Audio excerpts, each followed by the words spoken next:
Oh, okay. I think we're working. I think we're working. Oh my God, really? Uh-huh. Okay. Yeah. Right. So we confirmed we had music. And now hopefully you guys... And we have sound. Yeah. And it's not an endless loop of feedback and things that make me crazy. So I think we're good. Yay! Did we ever figure out, like, what broke, really, other than...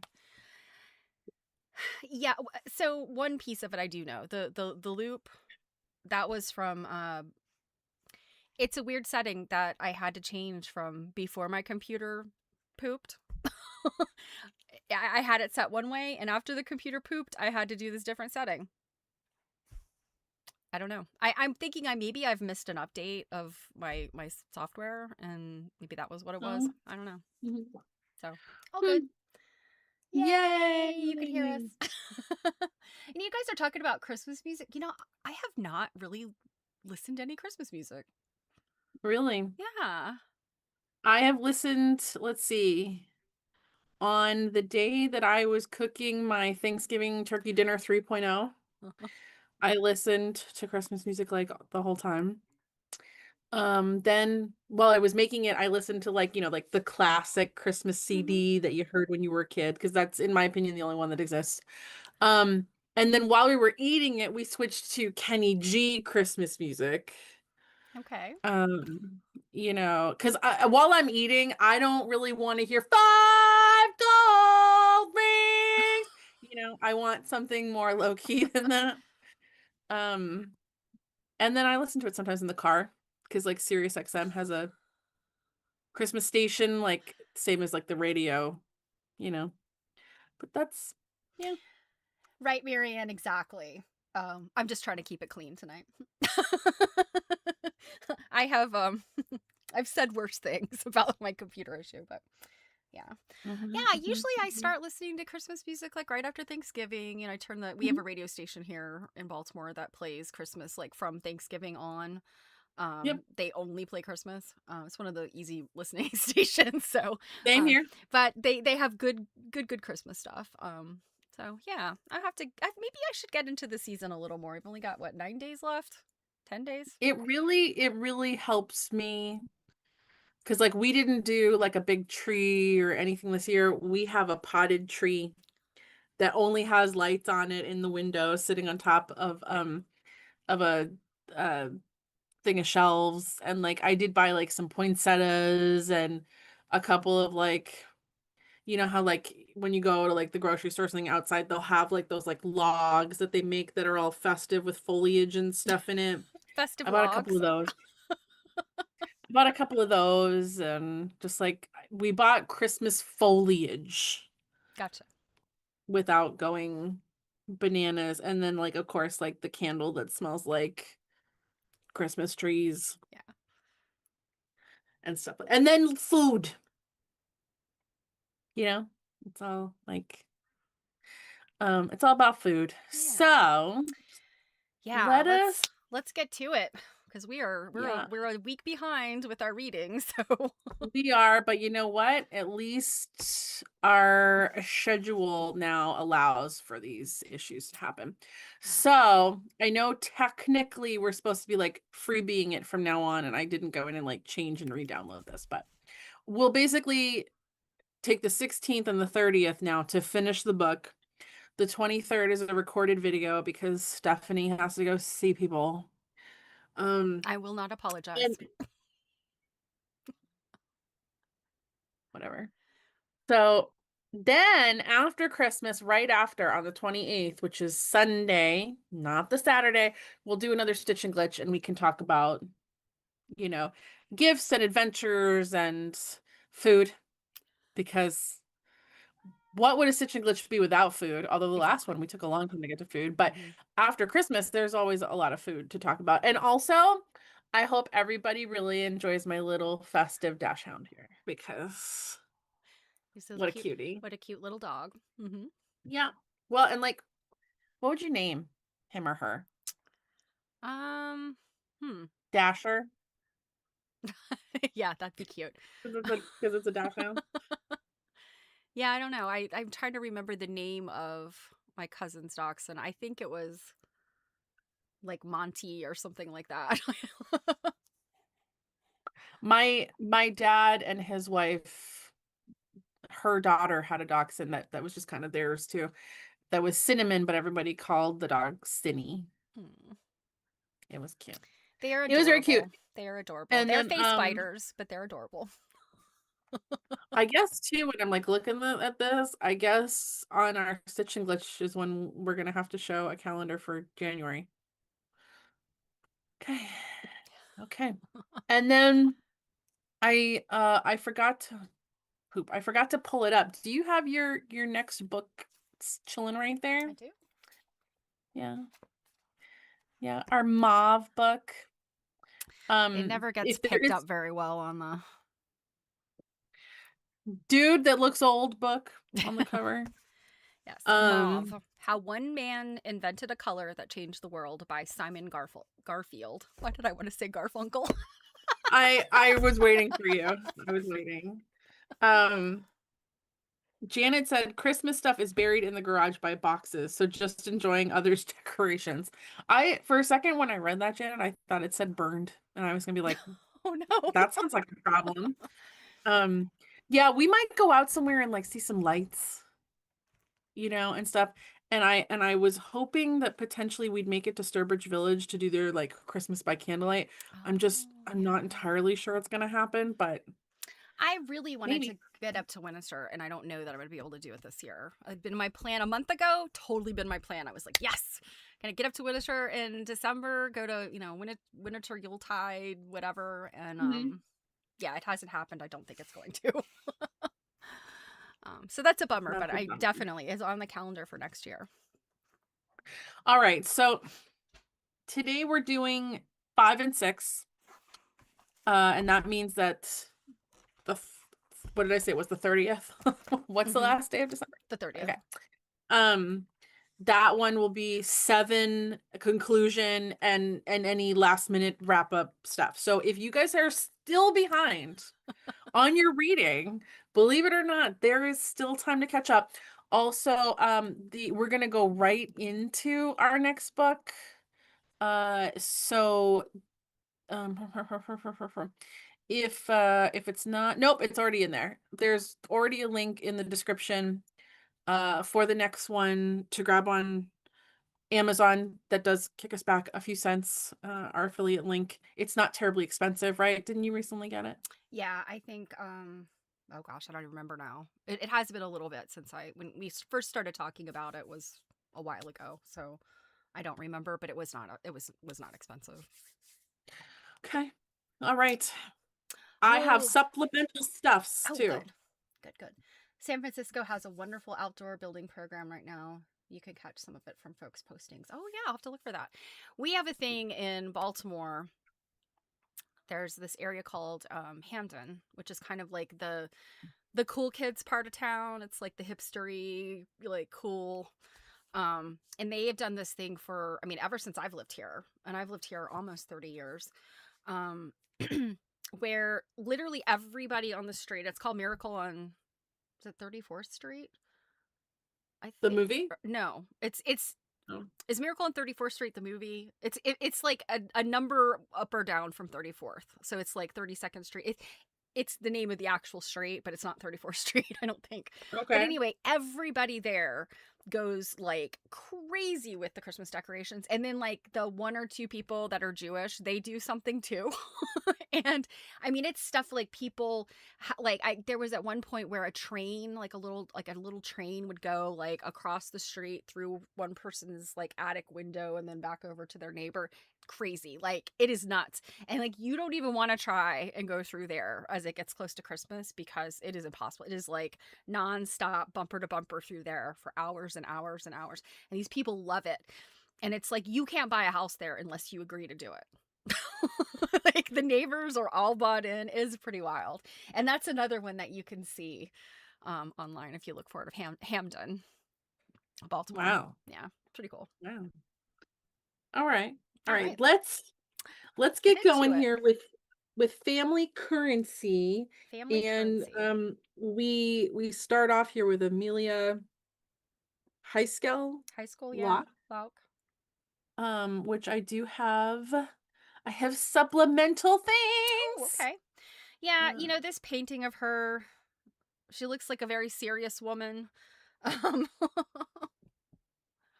oh, so this is at Mazda.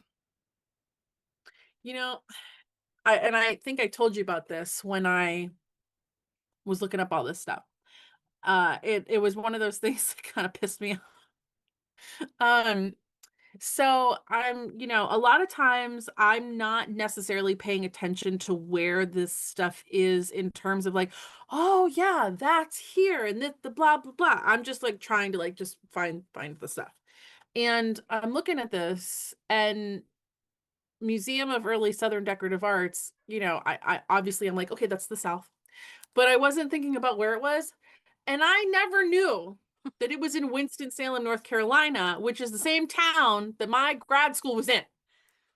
You probably walked right past it. From what I gather, this was downtown and my Mm, school's on that, like the suburb part of the city. gotcha. But and I'm sure as a Wake Forest student, we probably could have gotten into it for free, Oh yeah, I'm sure. you know? Yeah, so I'm just like, however, at the time that I was going to school there, I was not interested so much in these things. I was interested in other things. But yeah, I'm just like Yeah. anyhow. So yeah. So here is lovely Amelia, and Stephanie and I were just talking about how the one thing that stinks about having an issue and having to skip things ahead is we're not as on top of what we read because we read it Yeah. last week. I had to remember what I read. And who Yeah. knows? My highlights, hopefully they'll make sense. Yeah, well, and then I'm just sitting here going, wow, when I'm sharing my screen, I can't look at my notes. because they're on my computer.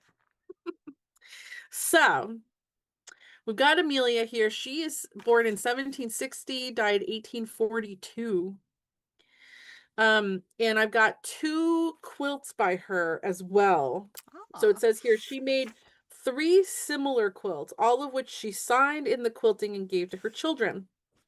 A 4th unsigned quilt has been attributed to her because of its similarities in pattern and construction, and it may likewise have been gifted to one of her children. But the fact that we've got 2 out of 3 is pretty bananas. I just want to see, is there anything else super interesting on here? I'm assuming did the DAR have pictures of these 2 quotes? Yep. Let's see. She's one of 6 children. Father owned considerable amount of property in Winchester. He was the founder of Old Stone Lutheran Church. She married at 19. She had 11 children. They first lived at the Red Lion Inn. Amelia is best known as the artist responsible for a number of surviving piece and quilted bed coverings. 3 examples of her work are in Colonial Williamsburg. Oh, there's examples of her stuff at Colonial Williamsburg. 2 examples are the dark. Interesting. That's the artist. Okay, I think I might have to like make a note there that like she's got some stuff at Colonial Williamsburg. Because you know something? I feel like a lot of places, thank goodness to this museum for having that kind of information about where her stuff is. Because I feel like oftentimes it's like, well, so here's this lady. She married this guy. Yeah. And we heard she did things, but who knows? Well, I think it's weird that Mazda, which is in North Carolina, has her painting, her portrait, but Mm-hmm. 2 quilts are in the DAR and then some in Williamsburg, which makes sense because, DC and Virginia. Winchester is up in the sort of northwestern part of Virginia, Mm-hmm. like towards West Virginia. So it's, much closer to DC than it is to North Carolina. So it's odd to me. I wonder how they ended up with this portrait. I'm gonna guess that the scatteredness might have something to do with Her she family. gave things to kids, Yeah. yeah. Yeah, her kids probably. But it would be really cool if they like worked together to make a little exhibit that brought all her things together. Mm-hmm. But what do we know? What do we know? Yeah, so here is this the first one? Yay! I picked the right one. Oh, it's in the quilt index too. Okay. Well, all of the DARS quilts are in the quilt index. That's where they put their stuff. Oh, okay. So Yeah, like when you go to their website, it takes you here. okay. I guess I didn't realize that. Yeah, it's interesting. I guess the only thing I don't love about it is just they're limited, obviously, in what they can put in here. Mm-hmm. Uh, so you might not, let's see, she was 62 when she made this. She made it in April 15th, 62 years of age, April 15th, 1823. You're limited what you can put in here, and I don't always love the quilt index's functionality. Yeah. It's a little bit of a challenge, definitely. So let's just see if they put anything else.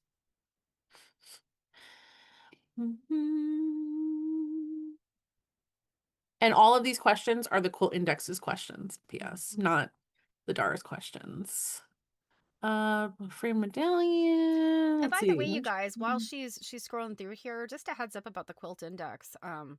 You can put your own quilts in there, and you should. It does take a little bit of time to put this information in there, but if you have it like already kind of all gathered together, then you can just pop it into the fields. And like especially if you have family quilts, I think it's important to put them in here. Says the woman who has not yet done it. And they look up here. They recently reached. Well, when I saw the announcement, they had reached 100,000 quilts, so there's been another 372 put in here. Yeah. I was on a call with somebody recently that mentioned that. Now I can't remember. Like, I had so many calls lately. Who knows who I was talking to? So this says here, Amelia and Peter had 11 children, 6 of whom lived to adulthood. It's a lot of kids to lose. 4 extremely similar quilts. This says 4, not 3. Extremely several quilts were made by her. 3 are inscribed to 3 of her children. 2 are at the Dar. The initials of her oldest child and only daughter, Rebecca, and the initials of Rebecca's husband are in the banner of the eagle. In the center, there's another quilt. Yep, we've got pictures of that too. The other 2 known quilts are at Colonial Williamsburg. Okay. This is made for gift or presentation. We knew that, obviously.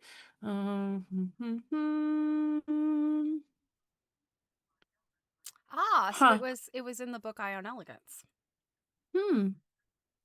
You know, I think I may have remembered seeing that in here upon flipping through it. I haven't read it. But so,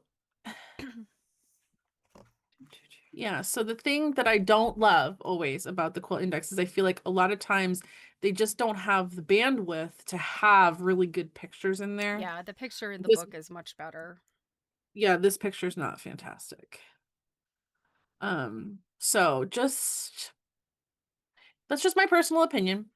I Although, still you know love the what? quilt It index. does, it really honestly, it looks like the same picture. Um, I'm wondering if they did some like color correction and stuff on the one that's in the book.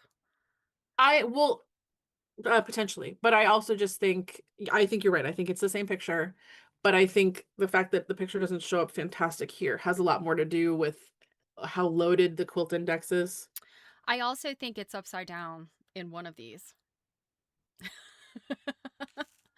I'm just looking, well, maybe not. Maybe not.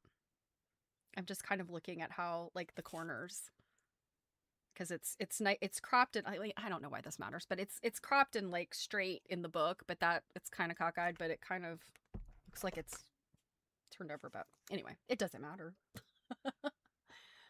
Oh my gosh, today is double points in the Kindle store. I think I have some points to use as well for. Oh man, I And need to is leave. the Mauve book available on Kindle? I don't know Yeah, because yeah, I'm not a Kindle user. I need to hold a physical book. yeah, because I mark Um, up, I mark up and highlight my books a lot. I don't usually do these kind of books through Kindle, but that would be a good one to look for. Yeah, to see if it's on Kindle if you are a Kindle user. mm-hmm. All right. Do you have anything to say particularly about this quilt? Um, not really. I mean, these are beautiful quilts, and there's something I don't know what it is. It gives me like a little like flutter when I look at a person's quilts and then I see a picture of them. Now, obviously, Mm, painted portrait is a little bit different than a photograph, but even mm, the painted portrait, I'm like, this woman made that quilt. And it's like it's not like this anonymousness anymore. Even when we know the name of the maker, without the right. It's picture, different than when you can see them. it feels a Hmm. little different until you can actually see them. And it's like, instead of putting a name with a face, it's like putting a face with the quilt, you know? Well, I guess it on the one hand, it's conceptualizing their existence, Hmm. and therefore, I don't know if your brain does this, but mine automatically pictures them in the act. Yeah, yeah, to some degree. And I mean, Um, One thing to point out here is on page 102, the first column there, the mhm, first real paragraph. Did we decide her last name is pronounced Locke? I would think Lauk or Lock. Yeah, Lauk. All right, we're going with Locke. Locke's quilts remind us of one reason that aging women picked up their needles during the antebellum period. She used her needlework as family currency, giving a small piece of herself, I have goosebumps, Yeah. to her children so she could continue to have a presence in their lives as they married and started their own families. And so they could remember the values she espoused, the skills she possessed, and the love and affection she felt for them. I highlighted that too. And yeah, you think about how different these women's lives were from ours. And you think like, I mean, I probably a number of you are empty nesters. I wish I was. But when your children leave, I mean, in today's day and age, I mean, it's really just about like if your children don't call you. But, it doesn't matter where your kids go. now you're generally going to be able to get in touch with them and know what they're up to. You could text them, you can call them, you can FaceTime, social media. Like there's a million and one ways you can keep in touch with your family and friends today. But back then, I mean, your kids move away, like somebody decides to go California bound, they'll never see them again possibly. You Mm. know, and like that is so heart-wrenching to think that, these people know. Like mortality and stuff is much bigger deal I mean, today we just don't lose people the way that these people lost family members. And specifically this woman, I could never Mhm. imagine if I buried 5 children, Yeah. Well, I mean, that's why they had like, bury me with them. I don't know how you yeah, but I survive mean, that, that's why they basically. had like 10, 12 more kids, or men married twice. As soon as the first wife died, get another one and keep having some kids because, the infant mortality and small child mortality was great before like 1900 and even into the early 20th century. It's obscene. Um Let's go on to this quilt, which she said this quilt is made by Amelia for her son William and his wife Eliza Jane Sorrows. She may have made it around the time of their wedding in 1830. And what's interesting is a just a little tidbit here that I just happened upon in this moment. Of the 53 gift quilts located for this study, I'm on page 105 in the first column, only 15, far fewer than half of them, are identified as wedding quilts, which is yeah, interesting because I feel like that's always our first thought. exactly. And I highlighted on the facing page 104 where she says many previous quilt studies give rise to another common misconception that all these fine quilts were made as wedding quilts, right? Mm-hmm. Mm-hmm. Although I'm feeling like, flipping back to 102, what really strikes me is if this was made for her son and his wife. I mean, it could have been for them moving or for the wedding, whatever. But it says, I shall then have the gratification of thinking that I can be associated with something that is useful to you. So it's not just giving a little piece of yourself with some little trinket or token, but giving a piece of yourself and something that they could use and they could put on their bed every day. And, whether they consider the fine quilt that they don't sleep under. I was gonna say they were very clearly not putting this on their bed every day. Right. Although I'm Right. happy, this picture is a lot better than Yeah. the last one. But I mean, just in terms of the intention, like I said, they may not be sleeping under it, but it's certainly, is something that they could look upon and think kindly and fondly of his mother, that Look she at did this this for them. quilting. I know. I mean, to have made one quilt like this, much less multiples, it boggles my mind the talent these women had, with nowhere near the conveniences we have, you know? Mhm. Yeah, this is nuts. I really wish we could have like done like a really close up. I Um, mean, you could definitely see the quilting in this one. It is absolutely phenomenal. yeah, so Janet said this one has one less border. Is it quite a bit smaller than the last one? Let's Yeah, that's a good question because I did notice this one doesn't have that inner border. By the uh, time she will see, are they? Yeah, the one with the extra border was made in the 1820s. This one was made in 1830. She's probably tired. so this one is 85 by 87. And the last one, whoop, where did it, no, hold on. Oop. And this one, oh, sorry, I'm gonna make you sick for a second. This one is 96 by 100. Yeah, so that Yeah. one is So it does seem like significant. it's by that much. It's by that border that it's smaller. Mhm. Yep, yep, yep. Good eye, Well, Janet. I you know wasn't what? even It paying doesn't have attention. the outer border either. No, I'm looking. Doesn't have the No, you know outer. what? It does have the inner border. It doesn't have the outer border. I was looking at it as that inner border was missing, but now that I'm folding the page so I can see both of them at the same time, it's the outer border that's missing. Otherwise, they almost, I mean, besides the fact that the medallion is different, these are Mhm. identical quilts with the exception of the outer border. You wonder, are the ones like the other ones, are they like this too? Like, did she make like 4 or 5 quilts exactly like this? Okay. Okay. Hold.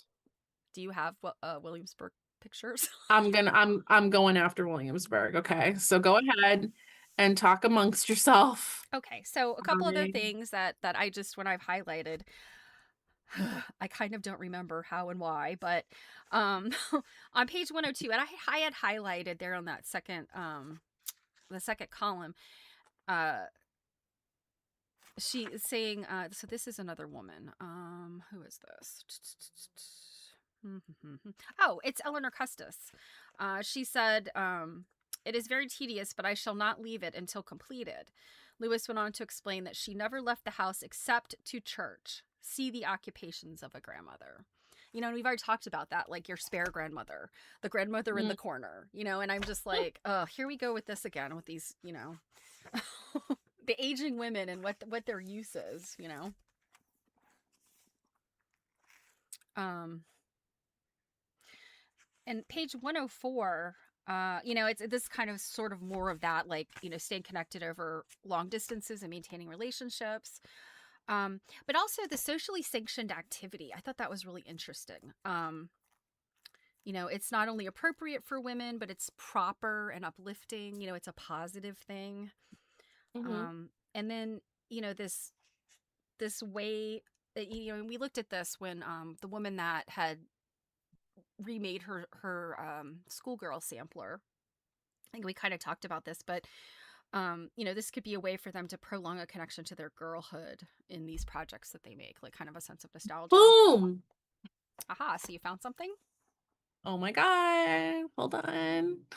If Uh, it's the same, if it looks the same, I'm gonna die because okay, this hold poor on. woman to have made the same quilt over and over. No, no, there's enough that you wouldn't go crazy. Okay.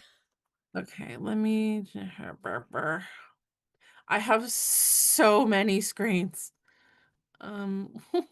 Where did my thing go? Oh, so here's, while you're still looking. So also on page 104, second column, Virginia Gunn, who we recently lost, is quoted. So, as quilt scholar Virginia Gunn asserted, if scholars are not careful and if they do not recognize myths for what they are, the body of false beliefs accepted as valid can color historical analysis and interpretation. So, I mean, that's kind of going along with, um, you know, this idea of like, do you, when, if you're studying a quilt or you receive a quilt and you've got some information from the family, you have to be very careful about just taking it face value because sometimes they have Mhm. things mixed up or they have bought into a myth as well, like the whole wedding quilt thing. Oh no, these are exactly the same. Well, so look though, she has one here with that outer border and then another one without it. Without, except they are the same pink quilt. The medallions I are different. This one That is one's, 1822, yeah, that one's pretty different. That one's the most but different. it's like the other one where it was missing that outer border and Mm-hmm. it ends on a Yeah. white, and this one's 88 by 87. Yeah. It's interesting that she made these bordered ones, these Ooh, look at rectangular this. bordered ones. Oh my goodness. She's got Trapunto on this thing, Oh, they are and stuffed. this is the inscription. Oh my gosh. Holy moly. God, but look at that quilting. Yeah, Oh my I was gosh. when we were looking at the other one up close, I was wondering, like, is this Trapunto? Because it looks off and, like, nothing really mentioned it too much unless I just wasn't paying attention. But, like and this is some stuffed Trapunto, man. So Janet said on page 106, she's saying it says the figure 5.3 could have been the first quilt because she didn't sign it. Mm. So, yeah. Also, look at this fabric. Look at how cute this fabric is with, like, this I know little it's just hard to tell like what the design is because it's so densely quilted. there you go. Yeah. Oh, that's the same photo, but it's got different lighting, so you Mm-hmm. can see I'm actually surprised she didn't do this Well, actually, the thread may have been colored originally, and it just bled. Because Yeah. I'm like, But my gosh, what a fine quilt, though. I mean, you're looking here and I don't see any damage at all. I mean, it well, that's how I was literally, like, so we know that they're yeah, not putting they this didn't on use their bed. these. They were like, thank you, mother. No, into the vault with you. Hmm. Yeah. I mean, honestly, bless these families that were like, this is a fabulous quilt, but I am never going to let it see the light of day. Because Mhm. otherwise we wouldn't have them to look at. This is Yeah, and it also looks. amazing. Yeah, this is a pillow cover. I wonder if she'd made these two with every quilt, and this is just the only one Yeah, that survived. yeah. Um, I mean, it makes sense to me that while they may not be wedding quilts, they could be quilts, given to her children when they got married and or mhm. set up their own household because, it's like have a young person setting up house for the first time. You give them things like, sheets and stuff. So this one is 108 by 96. Yeah, so this is bigger. It's about the same size as the other one. Hmm. Janet says there may be not many windows to let light in. That is also possible. I don't have a lot of windows in my house. So, So this one was purchased by previous owners in Winchester, Virginia. hmm. Hmm. So perhaps they bought it directly from an ancestor, a descendant, I mean. I mean, I'll tell you, quilts get out of the family by Right, yeah, all kinds of lots of different different ways. ways. Hmm. Yeah. This one looks the most worn. Also, this one is peacocks. Oh, yeah. I see that now. But also the denseness of that quilting. The quilting alone, I can't imagine how long that took. Look at this. I She's know. also got like this looks like it's probably like cording in here. Like, Hmm. Yeah, I like they and got a also really they got really high relief on this picture. I wonder if they took this like in a dark room the way that we've heard some people doing to get like really good relief on these. also like the ability to plan this out. Hmm. Because like these are people that didn't have, design walls and things, and like to be able to plan this out and execute it.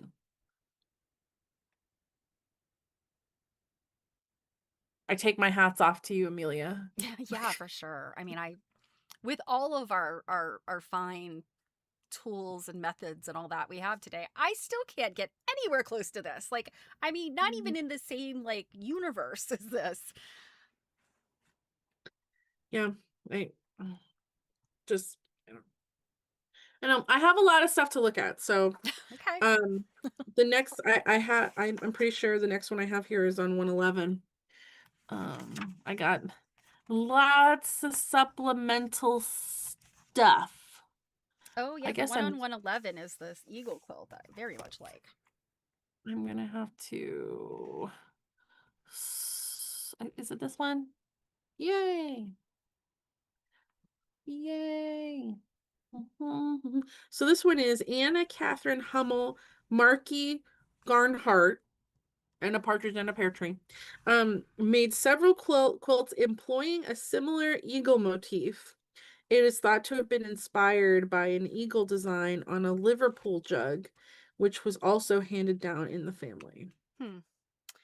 That's interesting because this is that weird little chicken leg eagle that it's one of the pictures is reversed because the eagle's pointing one way in the book and it's pointing the other way on the screen. And also, like, I couldn't get this like photo of her, but here's her Mm-hmm.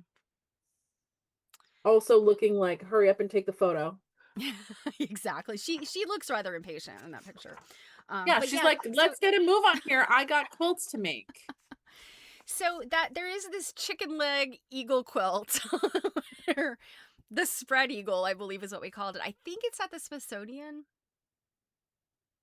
I think it's at the Mhm. Smithsonian. That looks a lot like this. So I'm wondering if it was either something that was very common, like what is it? What did it? Where did it say that?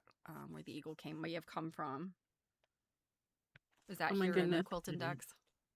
I don't remember. This one's also interesting because that border around the eagle is a little funky. Yeah. Maybe a miss. I'm wondering if there's like, let's see, 1, 2, 3, 4, 5, 6, 8, 9, 10, 11, 12, 15.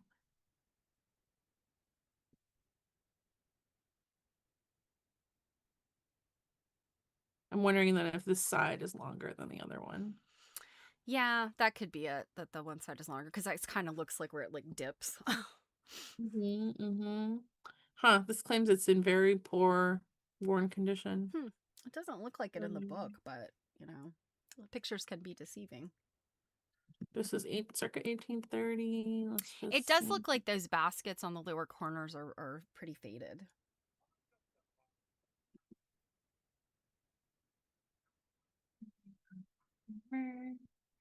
I kind of wish there was the ability to skip all these questions and just go to like meteor stuff if there's meteor. Yeah. Let's see. Frame medallion quilt with So the central quilting says eagle. grid diamond, but I think there's a grid in the background. yeah, I guess so. But there's other stuff too, based on what I can see. So Anna Catherine, lots of other names, was known to have made at least 11 quilts, including a crib quilt, a quilt owned by the Pioneer Museum in Oklahoma, and one still in a private collection. She lived her entire life in Frederick County, Maryland. Which is a very fine place to live your entire life.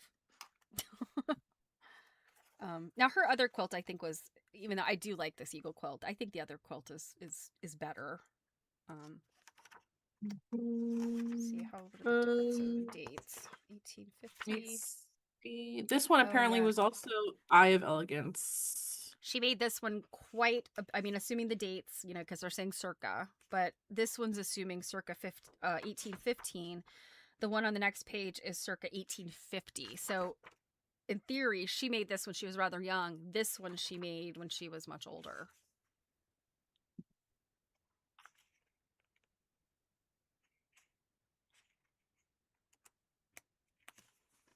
And I like this one. I like that yellow basket. I like the yellow triangles in the Yeah, it's border. interesting that she still does the similar like medallion Yeah. kind of I'm wondering motif. if that's But like yeah, you her. can see she puts a grid in the background of her Yeah, quilting. I'm wondering if that's her jam. Like that, those sort of Mm-hmm. bordery sort of situation.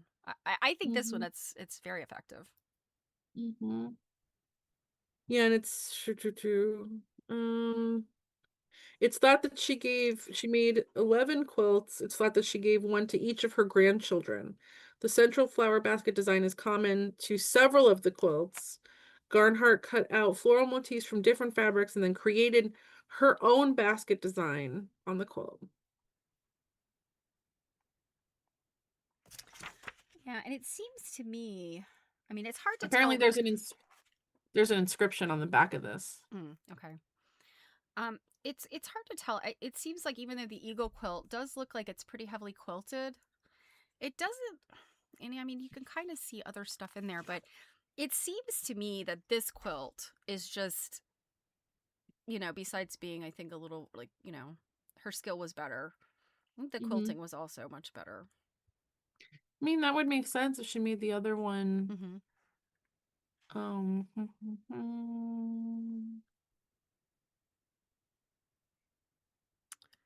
See, I'm looking at what I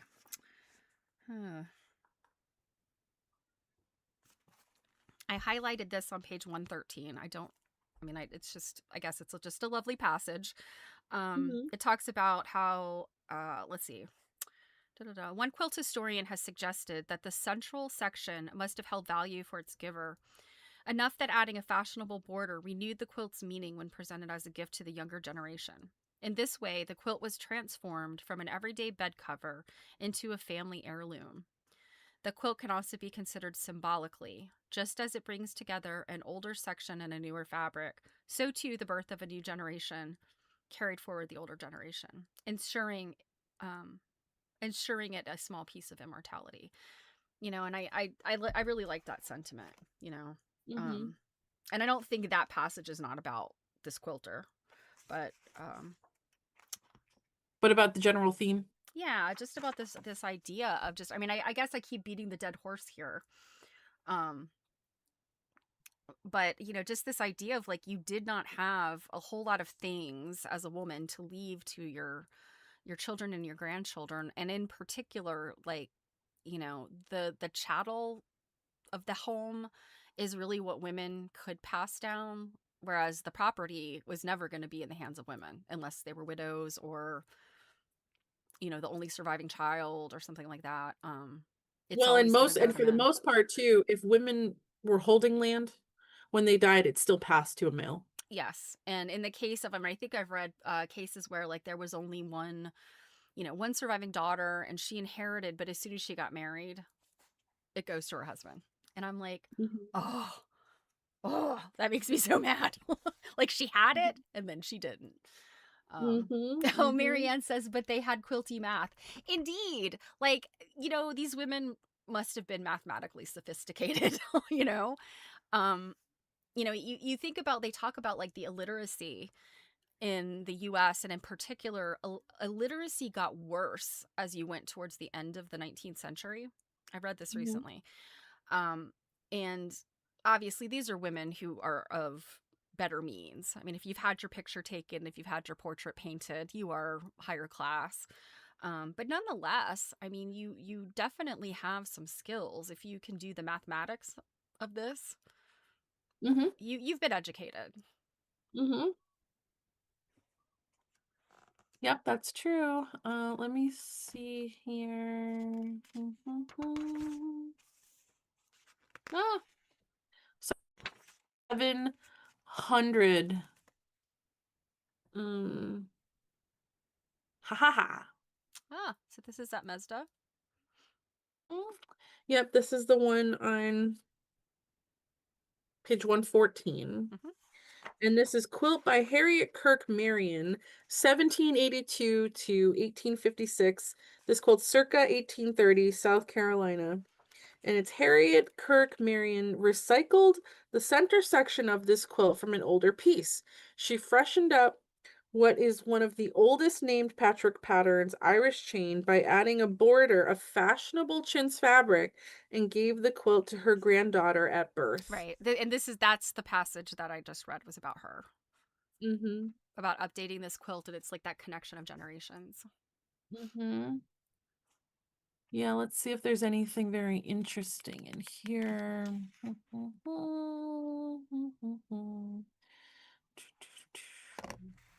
Written in pencil on a cloth label sewn to the back of the quilt is the inscription, quilt made by Harriet Kirk Marion for her granddaughter Harriet Marion Palmer, 1830, St. John's, Berkeley. You often see, and I mean, some of these they talk about how these women made a quilt for all of their children, or they made a quilt for all of their grandchildren. But I'm also kind of seeing where it's like some of these, like it's the documented quilt was made for a grandchild that was named after the maker. And so you kind of wonder, like, was that kid kind of special in like just because she was a namesake? So she got some special treatment, or she got, you know, gifts and things. So, related works also made by Harriet um is a hexagon quilt. Oh, okay.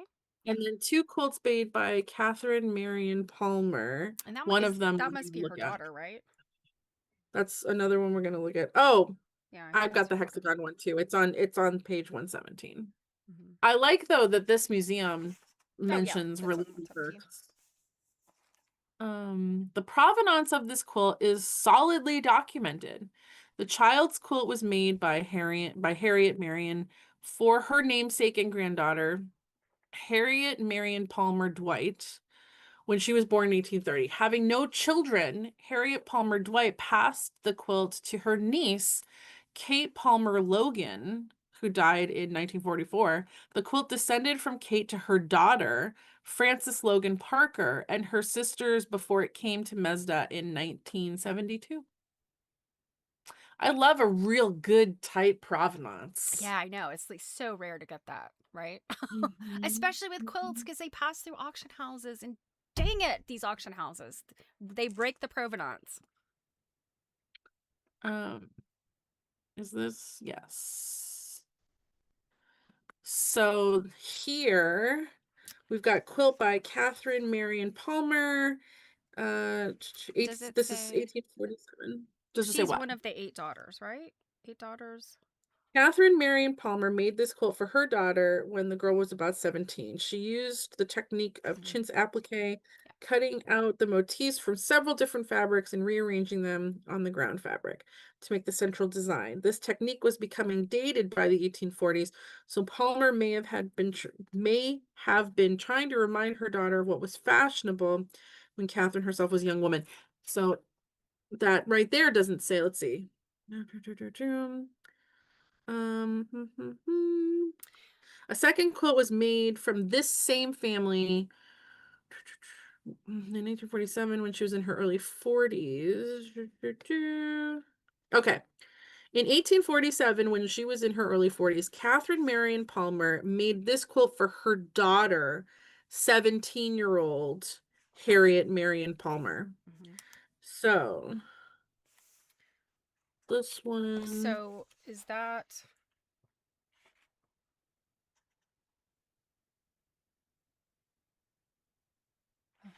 yes. Harriet Marion That's this. Palmer got a lot of quilts. Yeah, so this is the mother of the granddaughter, right? Of Yes, yes. I was Harriet checking. Kirk Marion. Yes, I Yeah. was checking to make sure it was the same name, but yes. So that Irish chain and this quilt went to that girl. Lucky little girl. Although she got this one when she was 17. So um I don't love these Tree of Life rotary purse, but this one is pretty good because it's got a lot in it. I think the reason why I don't love them usually is because they're very sparse. They look kind of like, like a Charlie Brown Christmas tree in the middle of a quilt. This is very like has got a lot going on. So um I do kind of like this one. Well, you know what? This is why you weren't gifted one. Yeah, this is why these quilts don't care about me. So Mhm, mhm, mhm. that border Let's fabric's pretty see. cool. Let's see if this has.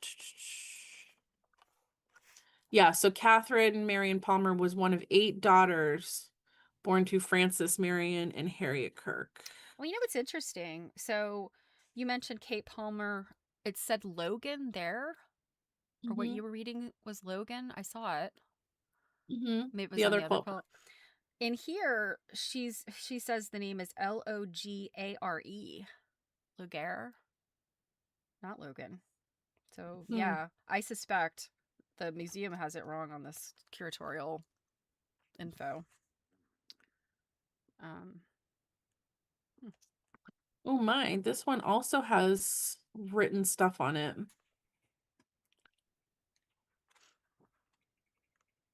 So this says the provenance of this quilt is solidly documented. The chintz applique, they're calling this a palimpore, but that's not correct. Um, this was made by Catherine Marion Palmer, was given to her daughter, Harriet Palmer Dwight. The quilt is inscribed on the back in ink, Harriet M. Palmer from her mother. Harriet Palmer Dwight had no children. It was passed to her niece Kate Palmer Logan.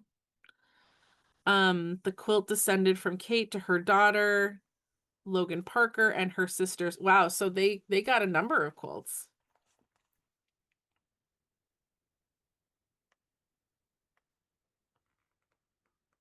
Janet said, "Isn't this quite a supposition on the author's part about why the quilter made this quilt the way that she did?" Are we talking about this one or the Irish chain one?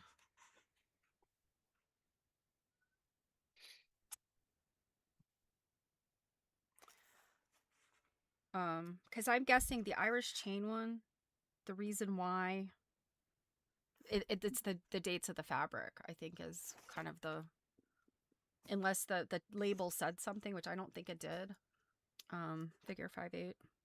Oh, okay. What's this one here? The one we're looking at.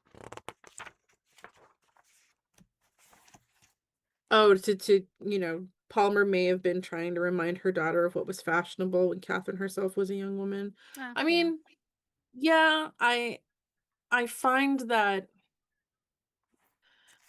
I feel like for the average person looking at quilts, it's near impossible not to imagine why. Like, I noticed that in study groups that were always saying, "Maybe she made it because of this, and maybe she made it because of that." Mm-hmm. And I think it's very important then to point out her use of language. She may have been trying Mm-hmm. instead of saying, like, "She did because of X," as long as we're always saying, "Maybe this," Yeah. I think it's just kinda human nature, honestly. Yeah, I mean, I guess it's the thought process there is these are clearly people of means, or they wouldn't have these quilts, and or made these quilts. But the fabric and the technique, that broderie purse tree of life, is that was like a early 1800s, late 1700s kind of Mhm, activity, and this um variety of chintz is also like I mhm. think dated. So, um, yeah, I guess it's just that like you ask the question like why would she have done this? Well, the theory fits the book. Well, I mean, on into like, I mean, you really could almost like any kind of like educated guess you make could be correct. It could just be Mhm. as simple as like, this is the crap she had in her stash, and she Exactly. was like, I gotta use it. Where she's like, my stash, I've been hiding it from my husband for so long, I better sew something with it.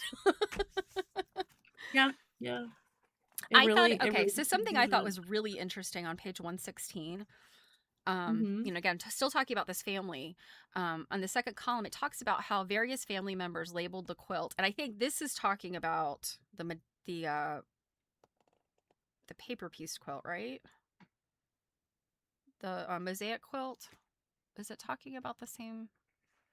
I think I kind of lose the. it is difficult when they're talking about the same family in multiple quotes. Yeah, yeah. So but Mm. anyway, one of these quilts was labeled at different times, provoking questions about its history. So it goes on to say, like, written in ink on the quilt, all John G. Palmer from his grandmother, mother, like on and on and on with these names. And the date on the label does not match genealogical records. So you're going, Um, and then the unfinished quilting in the border and the newer wool braid binding on the quilt have been interpreted to mean that Kate Palmer, again, this is Logaire, not Logan, according to the book, um, worked on the quilt long after her great grandmother died. But then there's this different interpretation in early 2007. The author holds that the quilt was not made by Harriet Kirk Marion. So therein is all of these issues when you have family history, and Mhm. also people who named all of their children the same names. Yeah, um I have to say the fact that, the book says that Kate's last name is Logaire, I could see when you're looking at the handwriting, yeah, that it I yeah, could probably looked at see how Logan. they're each gonna Hmm. make an argument where one's an N and one's an Hmm. RE. Yeah. Um, so Marianne asked a question about the last one. Yep. I can't Um, tell, but did she quilt the ground cloth and then apply the applique? No, I think that the standard in that is that they just had it, they had a big piece of fabric and they laid it all out, and then stitched it down and then, quilted like normal. Um, I don't, I've seen a number of quilts like this, and they all do look like, they're quilted after the applique. Like, I so I have seen some. It's so hard. It's really hard to tell with this yeah, one. it's pretty hard to tell in a I picture. have seen some where the quilting goes right through Hmm. the bridal purse, Yeah. And then and I've then seen some ones where they where it kind of goes just like do, around it. yeah, either like a little outline, or they might be like stitching in the ditch, like right up Mhm, against. And then they do like whatever. Usually it's like a grid pattern or whatever. mhm, Yeah. mhm. But yeah, I don't know that I've seen many where it would be like whole quilted first and then put it Hmm. on. Not to say that that couldn't exist somewhere. Yeah, I mean, Um, I have a quilt that absolutely that was the situation. It's a oh, whole different kind of quilt though. But my question is, I mean, this is obviously like that medallion is obviously not the size of the whole quilt, but it's big. And I'm like, mhm. how did she lay this out? Like, where did she lay it out? Because, like, for me, I would lay this out on my cutting table and then just be arranging things for days and days and days and days. And I'd leave, I'd put something over it so the cats wouldn't mess it up. But, like, this is probably a woman that, even if she was wealthy, may not have had a table where she could just leave this. She probably had to, like, pack it up every time she worked on it. So I'm like, Maybe on a bed. maybe. I mean, maybe she Because had if they some were, I spare. mean, well, that's what I mean. The wealthier you were, Yeah. the more bedrooms you had. Yeah. So you might have an extra bed. Yeah. Yeah. That's true. So that would be a place I would consider. I mean, I think I Or use safety pins to hold down applique pieces. I use the little glue, like the Roxanne's, like, little dots of glue. I'm like, they didn't have that stuff. well, that and like this whole thing together is a little more than 109 by 103. Yeah. So that medallion is really big. Big. On a quilt, maybe on a quilt rack. That's a possibility. There, I mean, God, what would you give to just be a fly on the wall with some of this stuff? Or if a ghost wants to talk to me about how they did some of this stuff, I'll get over. I will allow it. I will allow that ghost to come talk to me and be like, Psst, this is how we did this. So So this is a pretty long chapter. Do you have other quotes from this chapter?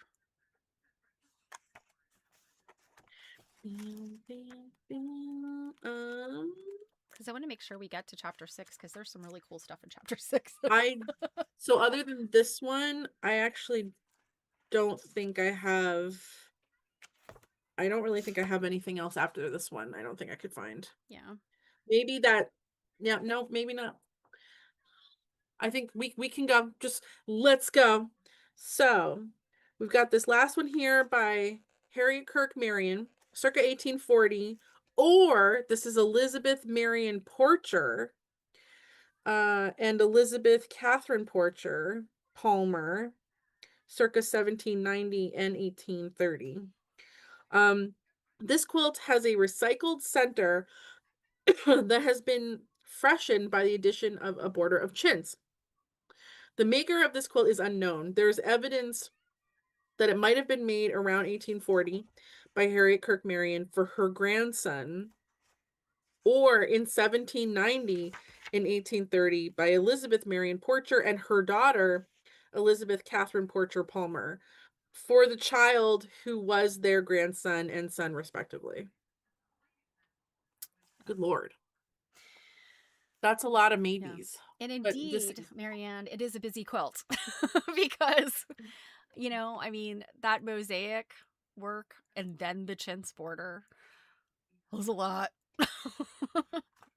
Usually, I I don't. wonder, God. I wonder if potentially they felt the same way about these chintz fabrics at the time that like some of our like 90s quilt makers felt about big florals,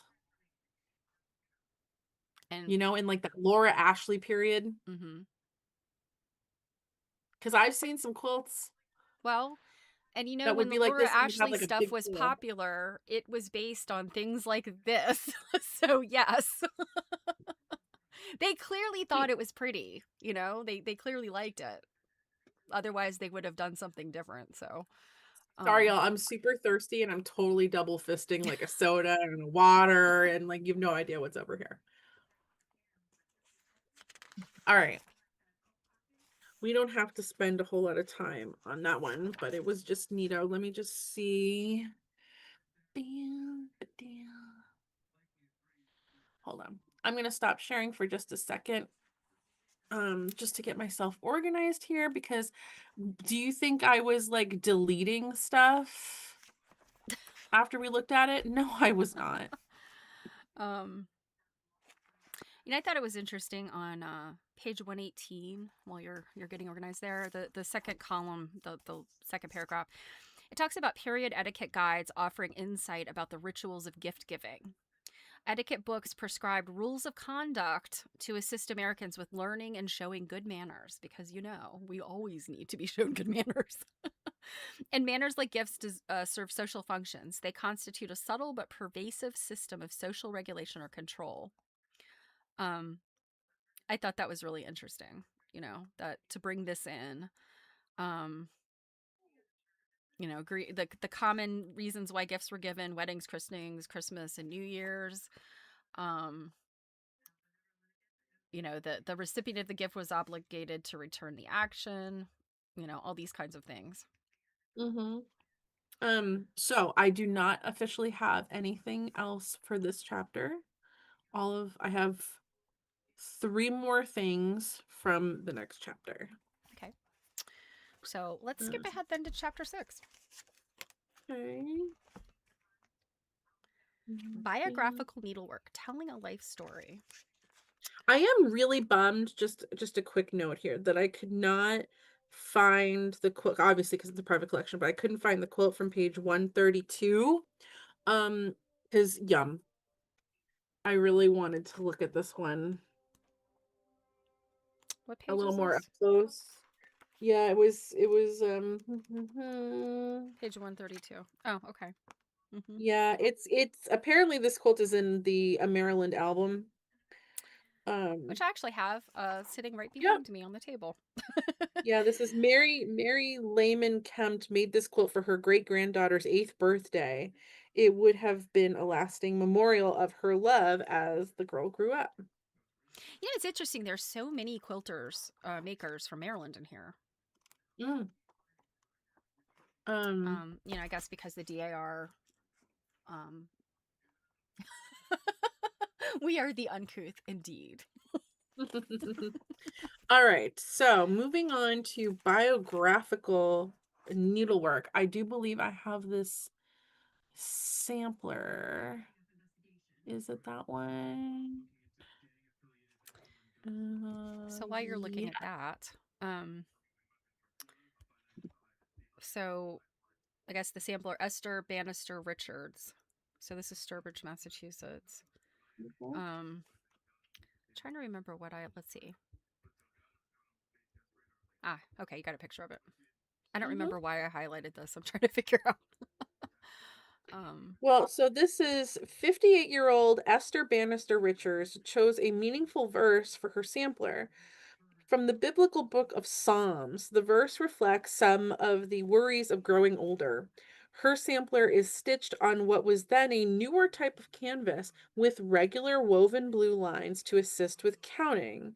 And then this was 1853. So in 1853, 58-year-old Esther Bannister Richards, 1795 to 1864 of Sturbridge, Massachusetts, made a sampler that spells out the facts of her life, her birth, her marriage, and her children.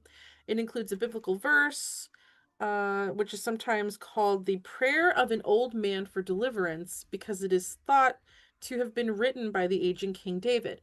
The mhm. stitched verse reads, "Cast me not off in the time of my old age, forsake me not when my strength faileth. Now also when I am old and gray-headed, O God, forsake me not."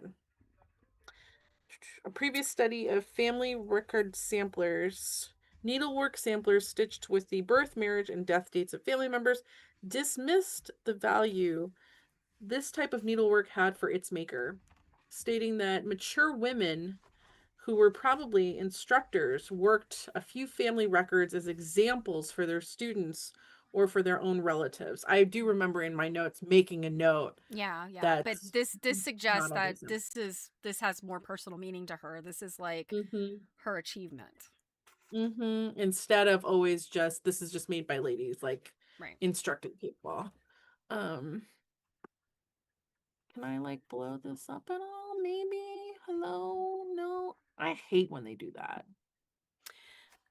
This is just an aside. On page 140, bottom of the page, the second Mhm. column, it talks about willows, and willows are commonly. I mean, if you've ever been to any old cemetery, you see willows. Mhm.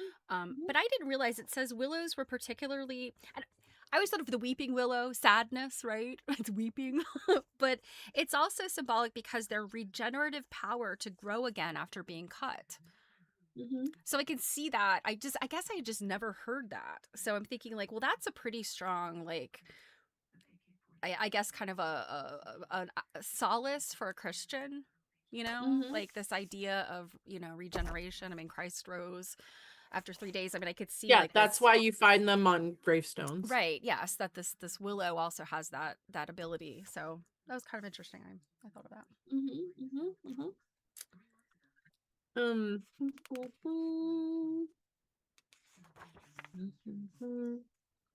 So what do we um, got here? We've got I her. was not able to get the quilt on 144, which made me bummed because it also has a signature on it.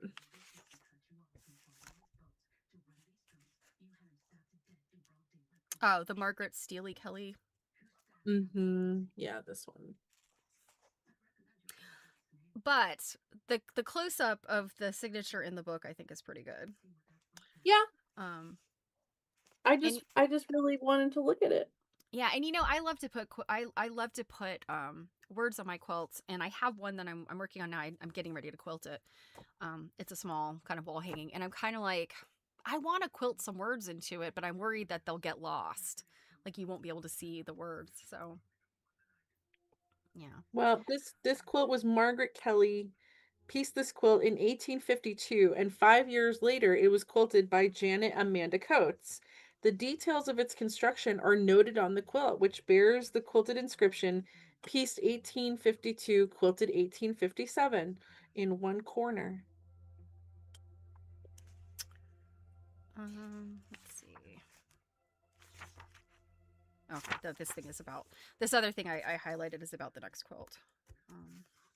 The Nancy Ward Butler. Yes. Mhm. That I one. don't have that one. Okay, where is that one? Let's see. This is at the National Museum of American Art. Yeah.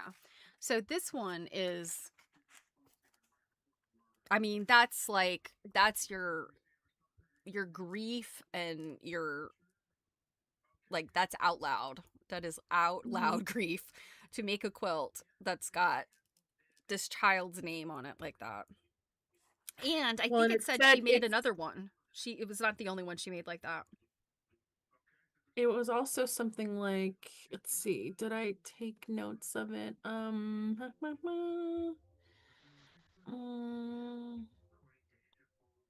don't think I took a note of it, but it was like the letters or something, or some like 7 inches tall. Yeah, I mean that is enormous. um yeah, and I just thought like the symbolism here. So you have to go back a page. She says there is little adornment. The quilt mourns the beloved granddaughter, serving no other aesthetic purpose. That the maker had a full heart that was overflowing from sorrow is evident from the quilt's enormous lettering, arranged so as to resemble a tombstone. And I mean, if you've been to an old cemetery, you've seen tombstones that kind of look like this. So yeah. And then the facing page to this quilt, like this is interesting. During the early 19th century, patterns of mourning were changing. Many Americans took solace in the idea that as long as one's memory was kept alive by someone else's grief, one was not entirely dead. And I think I've kind of mentioned that before. Like, I mean, that's something I kind of have a belief in. And I don't know that it's necessarily the grief, but I think as long as you're remembered by some living person and some living person can speak your name, then you will never be forgotten. And what's sad is once your descendants get to the point where they never knew you and you weren't spoken of enough, and so they don't talk about you, that's when you truly die. Yeah. So assuming that maybe they kind of had that feeling, they didn't have social media to live on forever. So and all the things you wish that were not gonna live on exactly, like the internet never forgets. Well, dang, neither did this quilt, but not everybody in the world can see this quilt. I am really bummed too that I couldn't find the quilt on page 149, just Yes, because this it's quilt. really Oh, cool. this quilt is so amazing. Why can't I get it in the? This is by Betsy M. Seeley Sears, 1813 to 1901. This is circa 1855, Wisconsin. And on page 147, it said, according to a family story, Betsy would take apart actual plants to be sure she was reproducing them accurately on her quilt. So I love that too, because I mean, there is this like delicateness about this quilt. Um, Mhm. I think you look at things where people have just kind of, made flowers and leaves and things just out of their imagination or just freehand cutting and stuff. Mhm. Um, they don't have that the delicateness of them. Yeah, and I think this layout is just really interesting from a design Mhm. perspective. Yeah. Yeah, I would really like to see this in person Mhm. because you don't I feel like we have so this kind of like vine looking work. Mhm. You know what that reminds me of is chintz pillar prints Oh, yeah. and the way the floral often would wrap around the pillar. And I Mhm. feel like while we have lots of prints that work like that, Mhm. I I don't I don't know that we see a lot of applique that performs that way. Right. Yeah. I mean, I can think of a few things like in the 30s and 40s that kind of teetered on the looking a little bit like this, but yeah, not I've never seen anything quite like that. Um, And that makes me wonder if that might have been some of her inspiration to yeah, make that pillar prints maybe. work that way. Yeah, because Um, if we're 1855, then yeah, I'm you sure can. she saw herself a pillar print at some Mhm. point. Um, So I'm wondering if we can kind of go on to this next topic simply because this was so fascinating to me. And this is I've read some other stuff about this, but a long time ago. It was one of the reasons why um I kind of went after some genealogy education, because doing genealogy for quilts and textiles, I mean, it's kind of like just doing your own genealogy, but it's, a little bit different because you're kind of grabbing somebody just randomly in the middle of history. But mhm, this was so fascinating that, these quilts were used as proof, things like, and samplers used as proof because it's got mhm, information on it. That mhm, just like blew my mind in here. Yeah, so this is on 148. In some cases, these objects served as testimony, designed as proof, affirmation, and evidence of a fact. I mean, the government literally said, okay, we'll accept that. That you clearly made that for 30, 40 years ago. mhm, mhm. Sumerian Um, asked, on the pillar, is that rickrack? yeah, I think so, Marion. Oh, yeah. Either that or it's a fabric that's printed with something like that. Yeah, made to look. It kind of looks like a ribbon to me, like that's been like twirled back and forth. I don't know. Mhm. Good eye. I didn't notice that. Yeah, so I had been, let's see, what page? And hopefully I'm not skipping ahead too far, but this quilt we have seen in the Oh, flesh. I've got it. Yeah. I assume you do. It's at Mhm. the American Folk Art Museum. We saw it was it 2 years ago? I think when they had that Yeah, show. when we were there with Mary. And what's interesting is like I'd read the whole quilt and looked at it and I know I have pictures of it. But I don't think it really had the impact until I read like some of um the the the theories, the assessment, the analysis that Amy Newell did.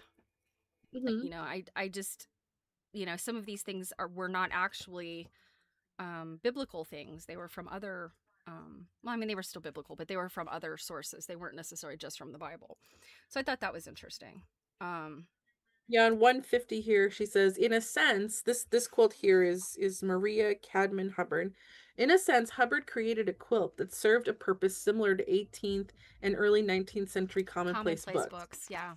Yeah, these Um books were created by their owners by bringing together favorite verses, ideas, and essays, usually from printed sources. yeah, and it's funny, the I had not really heard of a commonplace book until this. But then Hmm. since I read this like a couple weeks ago, I've seen commonplace and commonplace books popping up everywhere. It's one of those Isn't that things always like, the way? yeah, you don't pay any attention to it until you're kind of forced to pay attention to it, and then all of a sudden it's there. Right. I also want to point out to everybody, because this happened to me in my early days of religion related studies. This is not pronounced pieties. It is pieties. But it's one of those things where it's like, I know it's pronounced pieties, but every time I see it, I'm like, oh my God, look, pieties. You know, I guess I've never seen it like, yeah, just seen it that way. Well, most of the time you see the word just spelled out piety with a Y, Right. not Yes. pieties. Yes. Um, That's but yeah, funny. Pie just ties. yeah, just to be silly, it's not pieties. Oh my goodness. So still on this quilt on page 153, it says the sources for 3 of the verses she inscribed on her quilt are not known.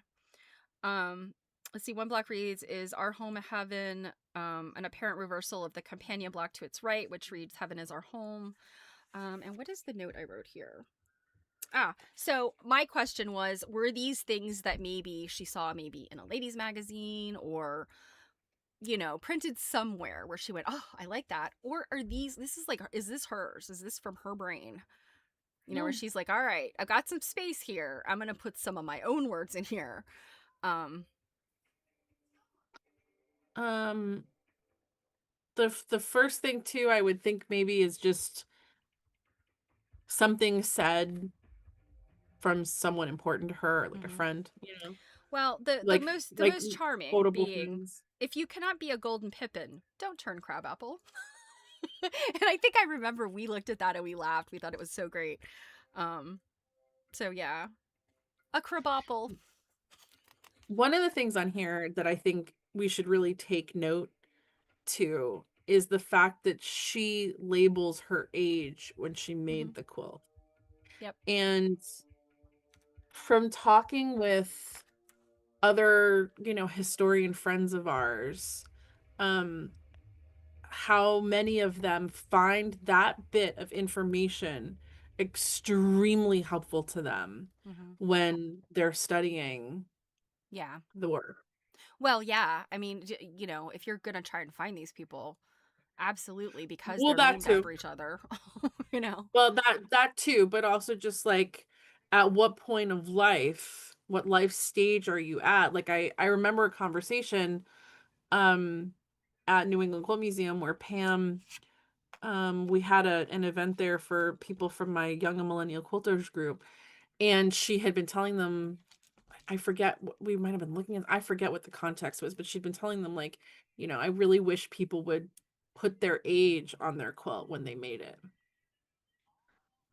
Not even just for dating purposes, Hmm. just for more context. Because, God, when you think about the difference of your life between the age of, 15 and 79, Yeah. things are so wildly different in the Sure. person that you are, Yeah. If she had made this that's quilt really when she important. was like 30, like or 25, she's a young mother. This could take on a very different meaning versus her making it in her 70s. And I'm trying to remember, was this the one? There was one of the quilts I remember was they think that it was a gift for um it probably wasn't this quilt, but as it was a gift for the son and daughter-in-law or something. You're like, wouldn't you love to sleep under that? Like, Oh, you're talking about from the exhibit? yeah, I can't remember if it was this or not, because I mean it's like all of this kind of lecturing, and you're like, yeah, yeah, who'd want to wake up to that every morning? Or it's the Hmm. last thing you see when you go to bed. Like, I feel like that one had a little more fire and brimstone. yeah, I think you're right. Um, but kind of the end of where she's talking about this quilt, she says, stitching a quilt or sampler, and this is on page 153. Stitching a quilt or sampler as a physical manifestation of moral and spiritual values could have been one way to cope with the fear of getting older. Hmm. Um, yeah, and this fear of like the future generations are devoid, you know, like how many of you have heard of is it the Gen Z, the Gen Z stare? I've heard of it, but I don't know that I've experienced it.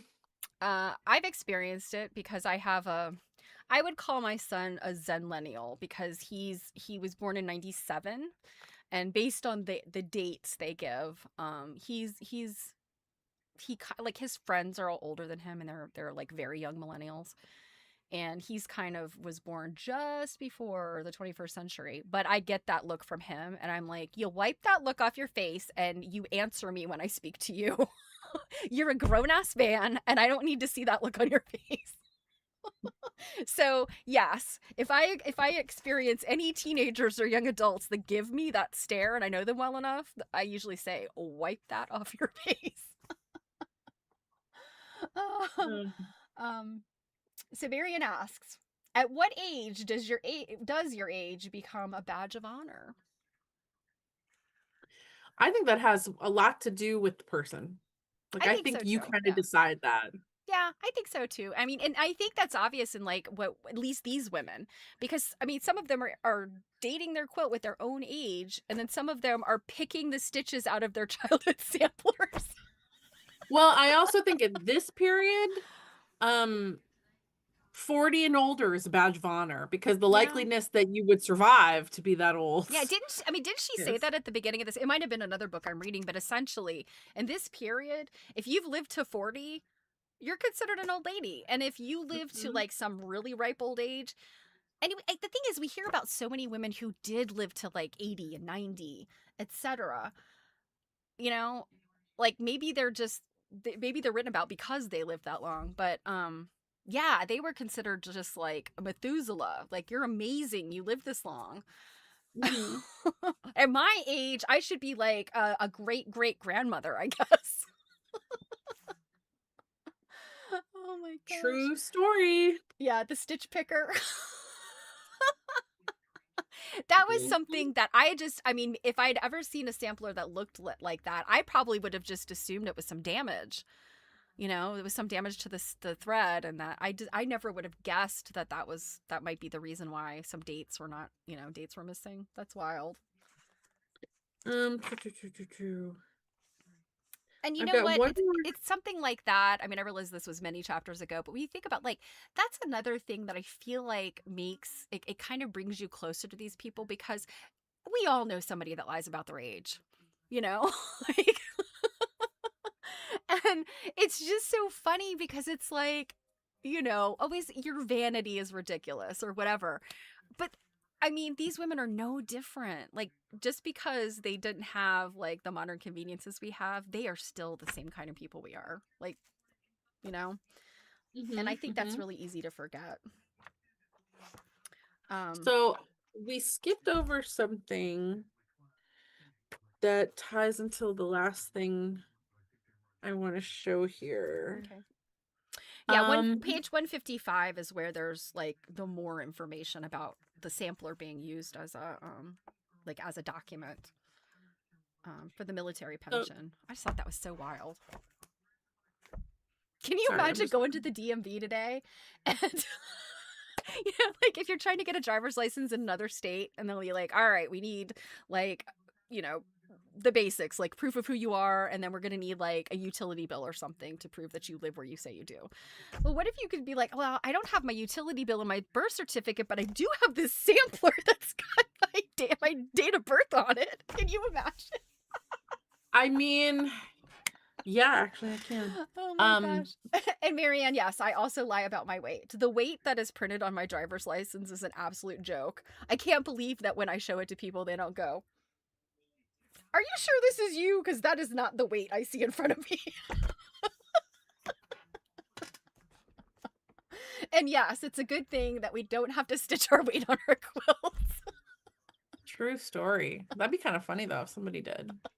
I'm going to start stitching my height on my quilts, though, on the label. And by the way, I made this when I was 52, and at that time, I was 5'11 or 5'10. I think I'm like 5'10, 5'9.5", maybe. I don't know. My husband's 6 feet, and I'm like just a little bit shorter than him, so. All right, so I have a note here. Um, sorry, I'm just having a hard time understanding my note, and I'm wondering if I wrote it incorrectly. Yeah, I'm gonna have to go back through here and like to I don't like to leave these highlights in my books for too long. Mhm. Even though this one's got the glossy pages, so it's probably not as much danger. But sometimes I look at the things I've highlighted, and I'm like, why did I highlight that? Like, at the time it seems so pithy, I guess, or so important. All right. So in 141 here, in the second column, I have here a popular story, The Patchwork Quilt, originally published in 1845 in the Lowell Offering, suggests that the individual objects described here were not the lonely aberrations of a handful of women, but a representation of societal and cultural mores. In the story, the author, probably Harriet Farley or Rebecca C. Thompson, both Lowell Mill girls, described the quilt as more than a functional sum of its parts. As the story's narrator explained, to me, it is a It's a precious precious reliquary reliquary. of past treasures, a storehouse of valuables, almost destitute of intrinsic worth, a bound volume of hieroglyphics, which is a key to some painful or pleasant remembrance. But oh, I am poeticizing and spiritualizing over my patchwork quilt. The quilt represented bonds and connections between family members. It also marked the passage of time and brought together the different stages of a woman's life.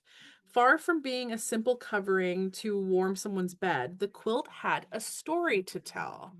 I love that And precious reliquary. I actually highlighted that. I was Mhm. like, that is such a great, like, we revere the things we put in reliquaries, right? They're historically, the reliquary stuff that I studied had to do with um saints parts and Yep, things. yep. Is it like St. Thomas of Aquinas's like big toe bone is it's something ridiculous. Pinky Yep. finger. Yep. Yep. Oh my goodness. So We're on I went Brackman. on mhm. I went on a bit of a dive here just to see what I could find. And the first thing that popped up here was Barbara Brackman's blog post. This is November 20th, 2023, about the patchwork quilt of, 1845. Um and there's just remember too, all of these links of everything that we look at will end up in the description if you then want to go deep dive later. I just put them in afterwards. Um but this had just, interesting um bits in here from the Lowell offering and things. Interesting photographs, women holding bobbins. University of Massachusetts Lowell Libraries. Hmm, maybe I should go in there. Um, but what was the most interesting here? So here is Harriet Hanson Robinson, who possibly wrote the patchwork quilt. Um, and there's Okay, the book she so says Harriet Farley or Rebecca sorry, Thompson. that's this woman. Sorry. Hmm. Um, but what I you can read it Ooh. here. So that was one thing that I wanted to make sure to highlight was that, and I'll put both links in in down there if you wanted to look at all of this. And it looks like this is the entire volume. Looks like it's volume 4 and 5 Oh, nice. Yeah, of the Little I knew that. Offering. I knew that there were some libraries that had copies of the Lowell Offering to read. Somebody had given me a link a long time ago. Mhm. Have you ever seen a Lowell Offering like out in the wild? Mhm. You have, yeah. I guess Yeah. I don't know if I saw one or I saw some. I guess maybe I wouldn't have realized what it was. Um, Mhm. I've seen like Godey's Ladies book out, but I can't remember that I've ever seen Lowell Offering. There is I'm assuming around m- you might be easier to find. in my area at the moment there is someone selling 20 uh Godey's Ladies books from Civil War era. And I mean, you can give me your opinion. Um they come out to be about like $20 a book. So like the whole listing is like $450. Hmm. Um, Are they and bound? they look, yes, like, they look to be in halfway decent shape, but there's a part of me that hesitates just because you can get them all digitally. Yeah, I would say, well, each of those books would be multiple copies, like multiple issues. Mhm. So I've paid more than $20 for a single issue that was in horrible condition. So I think a bound set of many, many issues, that's you'd have to look and see like if it works out to $20 per book, right? Is that what you said? Then it works out to less per issue because there's multiple issues. Yeah, I don't know. It's one of those things where I feel like Godey's Ladies book is a little less important for like quilting and needlework stuff because there's a lot of prose and not as many, like illustrations and things. And even though I have seen references to where like this pattern came from Godey's or whatever, I'm kind of like the issues I have and the ones I've looked at, there's some instructions on how to do something, but there's not really pictures. I feel like there's other publications of that time or thereabouts that might have better stuff than Godey's. Well, that's what I mean is like, so Hmm. like if I can get access to all of that, and from my perusing, it looks like yes, you can digitally get all of them. Hmm. They're just you'd have to go to like multiple different places to get all of them.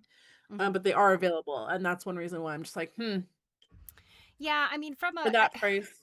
from a research standpoint, I mean, it is nice to have those, right? To have something like that. But also, like I'm saying, I haven't had a whole lot of luck. I've had more luck with things like the magazines, like the newer magazines, like Modern Priscilla, which is a little bit newer than Mhm. Godey. I mean, Godey's, of course, goes back to what 1830, whatever. But yeah, they were so prose focused and like pretty little illustration, like sort of steel cut engraving type illustrations, but not like here's how to make this quilt, like and I guess I just feel like for our purposes it's not as useful, although there's Well, and remember, lots of history if you do the reading. too that we have been discovering in some of our perusal that there are a number of publications, from that period, and that have relevant things that we would have never ever looked at Hmm. because the title of the publication doesn't make any sense to Yeah. us that you'd find. Yeah. Like I don't, just to be really flippant, something like modern fisherman, and then we find out like there was a quilt pattern in there. Yeah, you're thinking of Okay, Country Gentleman and something sure. Farmer. Yeah, those were Yeah, like definitely, just they tricked you. There was actually a quilt pattern in there. yep. LJ said it would be interesting to see one bound set. Yeah, I've actually seen them like in antique stores and in like a used bookstore that had a lot of antiquarian books as well. And they kind of looked like any sort of bound book from that time. Like Mhm, I mean you took your magazines and had them bound. Like that's why they're like mhm, that you can find them like that. That they I mean cuz it's only about this big, the magazine mhm, itself. It's not huge, so mhm. um yeah, they're not that interesting looking as a bound book, but like I can imagine being able to flip through like an entire year in one volume. That would be pretty cool. Mhm. Hmm. Well, if I hit the lottery, I guess. Yeah, I would not put it on the top of your list, but Mhm. yeah. Yeah, Let's because it see. really would probably be just like an investment thing. LJ, I can't remember how many pages. It they weren't super thick. So, but they were, they had more You know pages what than they some of the craft you know magazines. what I equate them to? The thickness of like a modern, and the size of a modern National Geographic. Yeah, kind of. Yeah, I think they may have had a little fewer pages than a Nat Geo, but yeah, they're about, yeah. I think that's probably safe to say. And Mhm. Marianne asked, "Is your link from the Internet Archive Lowell?" No, I think it was Harvard, wasn't it? Yeah, it's Harvard Library. Yeah, it was the Harvard Library. I noticed that at first. I thought it was the Internet Archive. I was like, "What? Did they have what?" No, it was Harvard. Yep. And it's, I mean, like, yeah, that's the link that Brackman had. Yeah. Mhm. I've said it a million times, you know, if you are, and I sometimes forget to take my own advice, but if you're struggling to find some details about something, search Brackman first. So Google the topic and then put Barbara Brackman in there and it will take you, and she has multiple blogs, you guys. BarbaraBrackman.blogspot is only one of like 3 or 4 different blogs she has. Some of them Mm. she doesn't write for anymore. She stopped writing for them, you know, a while back. Like there's one that's specifically like Civil War, I think. Mm. Mid 19th Mm. century. But yeah, they're out there and she's pretty prolific, you know. And now that she doesn't teach or lecture, she's at home like cranking the writing out. So Mhm. yeah, she's got some good stuff. Mhm. Well, I think we've made up for the fact that Yeah. last time we tried this was just down the poop chute there. It just went nowhere good. Um, so we got kind of an extra long one this time. But we had lots of good stuff to look at. So I really like when that happens. Yeah, yeah. I like Yeah, that some you've chapters I can't find much to look yeah, at. I'm glad you've been able to find these because I mean some of them some of them the picture in the book is better, but it's still kind of cool to look at what the you know, the institution that holds them has to say. Mhm. Mhm. Yeah. Absolutely. So again, as a reminder, next Tuesday, we will have a recorded video that airs at 2 p.m. Eastern because Stephanie's out of town. And then on the 28th, we'll have a Stitch and Glitch live at 2 p.m. Eastern, and that's Sunday. And then on the 30th, we will wrap this book up and we will discuss chapter 7, the conclusion, and any other last minute burning things that come up that you feel we didn't spend enough time on. Yeah, I've really liked this book. I'm glad you suggested it. Me too. And if I had a picture of like your reaction when I first suggested it, and like you came around, but like at first I was just like, okay, you don't look interested. I was feeling some kind of way. I was like, aging women, what? But I feel such a kinship with these ladies now. Yeah, Oh. for sure. Is, Because some of is them are that my you? age and they're great great grandmothers. Yeah. Yeah. All right, guys. It has always a pleasure. It does have a lot of fascinating background stuff in here. I'm very pleased um with I don't really think I have really any complaints about this book, to be honest with Mm-mm. you. No, I think there was one thing she said that I just didn't agree with, but I think it was about how fast somebody could piece a quilt or something, Oh, um, maybe.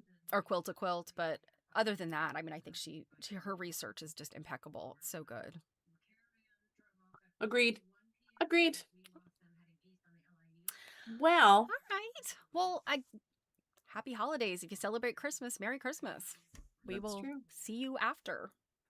And we are also currently like we're in Hanukkah right now, right? Yeah. Yeah, yeah, that's right. What Hanukkah was started Sunday, I think. Yesterday, I think, was like Was it the yesterday? first. I don't know. My child works in a bakery. He's a bakery assistant for a catering company, and he has been making rugula and all kinds of stuff nonstop. And he's like, if I have to roll another rugula, I'm gonna kill somebody. So, but I did have some the other day. They were delicious. Um, yeah. Thanks. I don't have any treats like that here. Well, I ate all of them, so I don't have any treats either because he brought me some, and they were just so wonderful. You are rude. All right, guys. Have a fantastic night, and we'll see you next time.